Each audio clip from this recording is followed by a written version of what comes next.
Hello students, I am Nidhi Mohan. Today I will explain to you the first lesson from the supplementary reader, Footprints Without Feet. The name of the chapter is A Triumph of Surgery. We will first begin with a brief introduction about the author and then a summary of the lesson.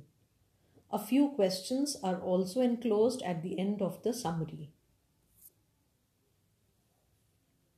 James Herriot was a British veterinary surgeon and writer who used his many years of experiences as a veterinary surgeon to write a series of books, each consisting of stories about animals and their owners. James Herriot was born on the 3rd of October 1916 and passed away at the age of 80. The story revolves around Tricky, a small dog who is pampered and overfed by his rich mistress, Mrs. Pumphrey. Overeating and lack of exercise makes him obese. He is too fat to even walk. Mrs. Pumphrey consults a veterinary surgeon, James Herriot, who advises her to cut down on his diet and give him more exercise. However, she is unable to adhere to his advice, so as expected, within a few days, Tricky stops eating completely and starts having bouts of vomiting. The worried Mrs. Pumphrey calls Dr. James Herriot. On seeing the condition of Tricky, he realizes that the only solution to save Tricky was to get Tricky out of the house and away from Mrs. Pumphrey for a few days. Therefore, he informs Mrs. Pumphrey that Tricky needed immediate hospitalization for a fortnight. At the surgery, he gave Tricky only water to drink for 2 days. At the end of the second day, Tricky showed some improvement and started taking interest in his surroundings, and on the third day he started to whimper. Soon Tricky started progressing without any medicinal treatment of any kind. Initially, Tricky was ignored by the other dogs, but gradually he was accepted by them. Tricky discovered the joy of running around with the other dogs. He was getting enough exercise and a balanced diet, making him energetic and active. Mrs. Pumphrey rang 12 times a day, inquiring about Tricky's progress.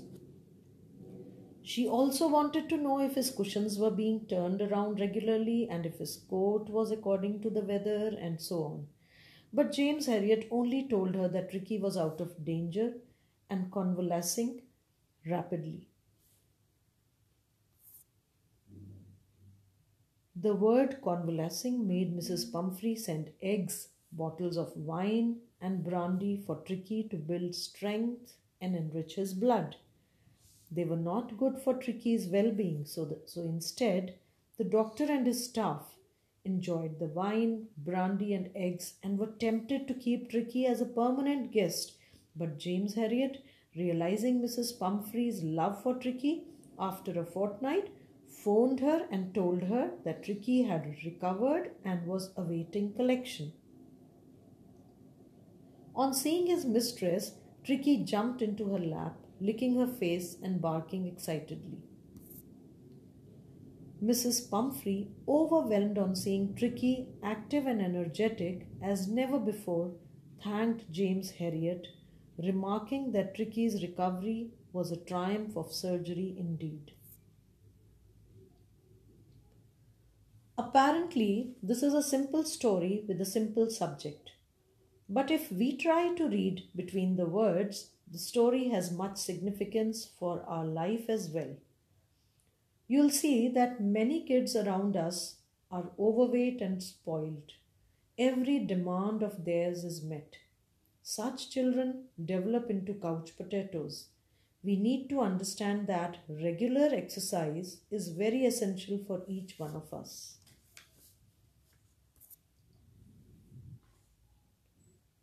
At the end, I would like to comment on the title of the story, A Triumph of Surgery.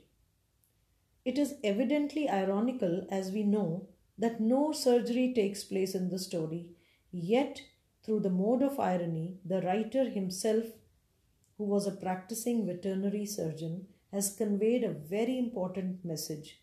And the message is that, as through surgery, certain corrective measures are undertaken by either removal or mending of the body through intervention, the story stands to remove a certain misconception in the mind of some people that our love and affection can only be conveyed through overindulgence. It is this very thought that Dr. HERRIOT ironically removes from the mind of the reader, and that too very successfully. There are a few questions based on the lesson. I am sure that after reading the story, you would surely be able to answer these. For any queries, please feel free to ask me on the group. Thank you, dear students.